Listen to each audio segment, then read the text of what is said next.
I became a fan of professional wrestling in the early 1990s thanks to WWF and WCW. And one of the stars that I really admired was Jake the Snake Roberts. Now, at that young age, I didn't really know why it was that Jake was so great, but as an adult, I now know that it was a mix of charisma and in general, him just being one of the best people to ever hold a microphone within professional wrestling. Fast forward to 2020, and Jake isn't just coasting on being a WWE Hall of Famer. He's not coasting on being the star of an award-winning documentary. He's working more than ever, I guess you could say. He's in All Elite Wrestling managing Lance Archer. He's touring doing one-man comedy shows. He's acting. You saw him a year or two ago in Peanut Butter Wolf. He's got a book in the works. He's getting back in shape through DDPY. Jake is busy. And I had the pleasure of speaking with Jake on March 23rd, 2020, right in the middle of the coronavirus pandemic. He's affected, I'm affected. Presumably, if you're listening to this in March 2020, you're affected. And we spoke about that. We spoke about how Diamond Dallas Page changed his life, how AEW has changed his life, and really what's coming up for him in general. We first got into it talking a little bit about mental health stuff, and I think you're going to be inspired by seeing that even the top performers of professional wrestling have their doubts and their demons, but if they work hard enough, they can overcome them. First things first here. You said you're holed up in Georgia for the time being. Things are fine for the most part for you? Yeah, I was still traveling a little bit, doing AEW. I was staying with Dallas. And, he opened his home up for me because I'd recommitted myself to trying to reach another level on my health. And I was going back to basically try to drop about 30 pounds that had gotten back on me somehow, some way. I don't know how it happened. I must have been asleep. You know how that shit goes. But suddenly the pants don't fit. Those aren't my pants. But anyway, I recommitted myself. I was going to stay with him for, a period of time and train every day and, and enjoy the amenities in Dallas's house, which includes a steam room, a sauna room, the workout room, of course, all the weights that I need and the hot tub and all that. And, I've got my own little area, and it's really sweet. Eat really great food, just take care of myself. And when this thing started getting sideways, he came to me, he says, look, dude, I'm locking down, and if you're going to come in and go out, it's not going to work. I just wanted to continue doing AEW, and the choice was to stay someplace else. And so I picked my favorite place, a Marriott. They have a really good Marriott out here, and has a little sushi bar with it, and this and that, and a good workout room. So I moved out here. I've been here for 6-7 days now, but it's going well. It is what it is. So that gives him a few people in here, but still, I go to breakfast, and I was the only one in breakfast yesterday morning. Wow. The morning before, there was 2 people there. That's the kind of world we're in right now, no ins and outs. So, I'm doing well, though, man. I don't, I think about it. I think, a few years ago, I could have done this because I would have been drinking, And I don't have to think about that anymore. I do think about it, but I don't think about drinking. I've reached a point in my sobriety that is so comfortable and so easy. It's almost like I've never drank before, But yet now I know that if I do drink, it's going to take me to a bad place. It's just really weird, man. I've really been fortunate. No cravings, none of that stuff for drugs or alcohol. I'm comfortable. I don't fear anything. I can be by myself. Used to, I couldn't be by myself because that was a bad time, When you got by yourself, that's when the things started hitting your head and you didn't know how to handle them. But now I know how to handle those thoughts, Now I know how to handle those unpleasant memories that come to you, I don't know why it's like that, but, you know, you don't ever remember the good stuff. You just remember the places that you failed, places you screwed up, or things that you lost, or things that you threw away. Well, that's the one that gets me, the things that I threw away. If we're looking at Jake Roberts in 2020, you were the star of an award-winning documentary. Your comedy shows are doing really well. You're back on weekly television, and people want to know you. People want to meet you at the Comic-Cons and all that. And when you put all that together, you're doing better than almost anybody from the generation of people that you started out with. Does that perspective ever reach you? It doesn't, because I'll tell you why it doesn't. I've never been one to play the it's me game, you know. It's all about me stuff. I've never been that way, you know. I just enjoy life. And the things that are coming towards me, man, and hooking on to me amaze me. It befuddles me. I like, what? They wanted to do what with me? I mean, they want me to do a TED Talk now. You know, I was scheduled to do it, but this virus hit the lockdown thing, man, so we didn't do it. But we will be doing it. And, I realize that I'm, you know, I've been trending a bit here and there, and it blows my mind, man. It freaks me out that I'm coming back like this. But it's still, in the back of my mind, I know that the surface hasn't even been scratched yet as to what I can do. That frustrates me. I feel like that I need to be in Hollywood. I feel like I'm made for the movies. I did Peanut Butter Falcon. Yeah, that was great. I'm waiting for the next one. Well, now I've got another one coming in. So we're going to do that one. It's a pretty weird one, but it'll damn sure get me out there because I'm one of the main characters. I play the father of a girl that she gets infested by bats, you know, and blood-sucking bats, you know. So it's a pretty weird fucking deal we got going, but yeah, I can't go any further than that on that. Actually, I can't talk about that at all, but anyway. It's always feast or famine, you know. So I just keep hoping, man, and keep praying that I'm doing the right thing, you know. And as long as I keep doing the right thing on my end, this is where I'm at, really.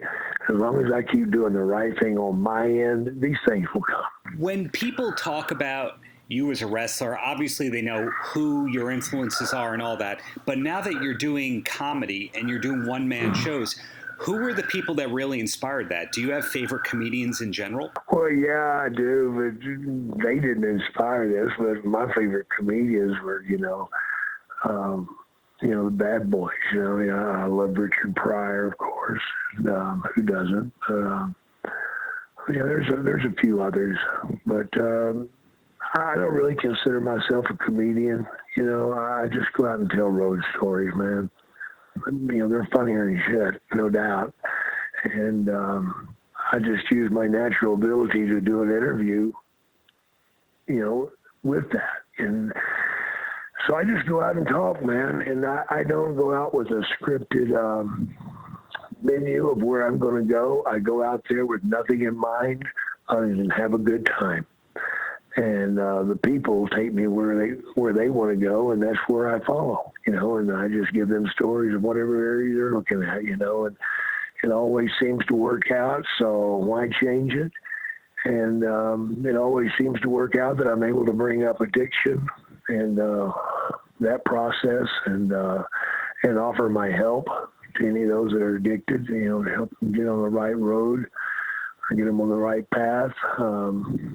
Sometimes I overload myself with that because I have my phone number out to too many people, and all of a sudden I'm, you know, answering a lot of calls every day, you know, talking about where they're at. And,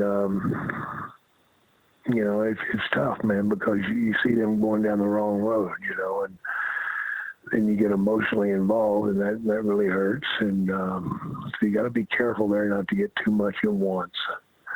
You know, here a while back, I kind of overloaded myself, and I had 2 or 3 guys that just kept screwing up. It was hard.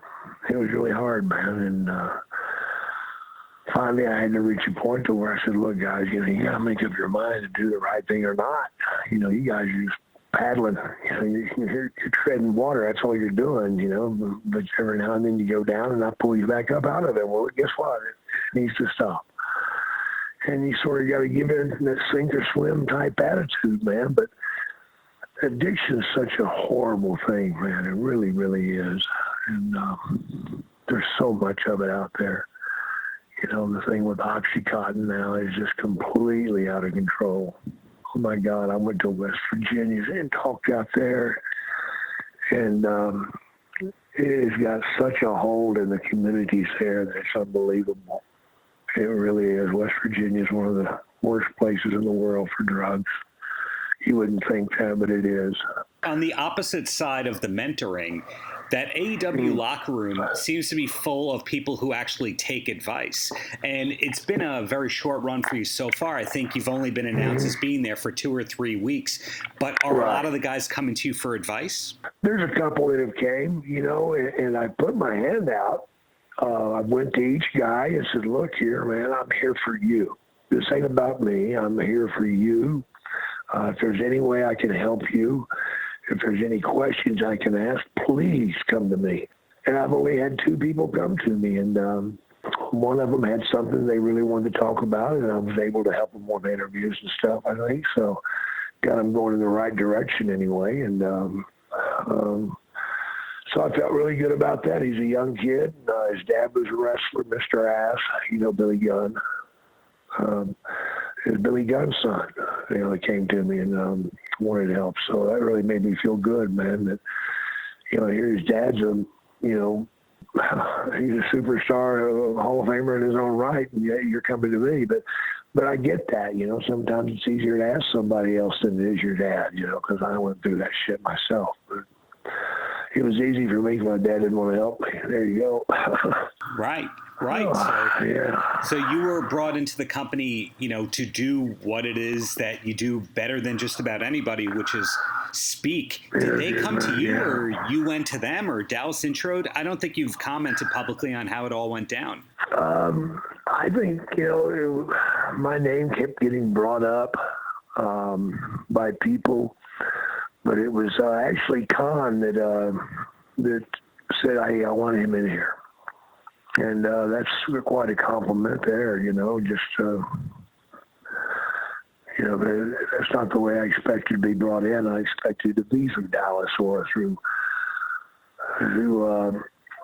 Dustin or whatever, but it wasn't. It was Khan that wanted me in there. So he's the one that initiated it. Let's get him. I did the little card dealing gimmick I did for him. That was just a nice thing to do, where I dealt the cards out for some event they were doing. But then to get invited to do this angle was much bigger. And it's going to be huge. We haven't really started it yet. It's yet to blossom into what it's going to be. We're going to do some more stuff this week. They've come back to the old school way of doing things, which I love, and that's building something instead of doing it the WWE way, where they build it at the first part of the show and then they end it by the end of the show. This people will remember, because they're taking the time to build it properly. I'm sorry to cut you off there. It seems like the kind of storyline that can be done, whether it's in front of an audience or whether it's an empty arena. It doesn't matter, because I'm going to get what I need out there. That's the whole thing, what I'm saying. And that's what resonates with the people. They remember Jake Roberts said that, and I give them something to think about. I try to anyway. And I play with their minds a little bit. That's what I'm known for. And I just want to tweak the people and get them going and let Cody and Lance do all the work. Well, 2 quick questions, and then you are a free man. And the first one is, you mentioned that film is one of your big aspirations. Yes. When will you know that you've made it and accomplished what you wanted to do in Hollywood? I don't think I ever will. I don't see. That's the thing about Jake. I don't have a level set in my mind as to where I'll be happy, I don't think I'll ever be happy. I think if I get happy, I'll quit doing it. You know what I mean? Hopefully that makes sense to you. But it's the same thing with wrestling. If I ever got comfortable in doing it or felt like I'd reached what I wanted, then I would quit. But I never reached what I wanted. You know, there was no end to that because, you know, I would like to be writing for a company, you know, but I'm not. And hopefully I'll get brought into the AEW people, and maybe they'll allow me to start writing again. And that's where I think my best work will be, and I enjoy writing so much, man. It's quite the process for me. It's very enjoyable.